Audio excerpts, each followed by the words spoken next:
আমরা তাদেরকে শ্রমিক বলি, আমি শ্রমিক বলতে নারাজ। শ্রমিকদের নিয়ে কত সুন্দর কথা বললো আপনারা। তারা সবাই শ্রমিকও নন আসলে।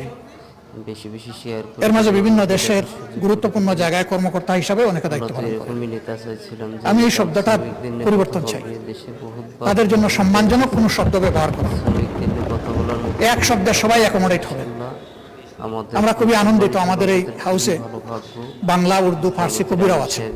লোক পেয়েছি। তারা যদি এরকম কোনো ভালো শব্দ নিয়ে আসেন যেটা অন্তত তাদেরকে মানসিকভাবে কিছু সান্ত্বনা দেবে, যে দেশ তাদেরকে ভালোবাসা এবং শ্রদ্ধার জায়গা থেকে দেখে।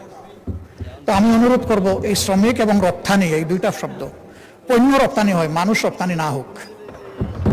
এটাকে একটা সম্মানজনক জায়গায় আমরা নিয়ে যাই।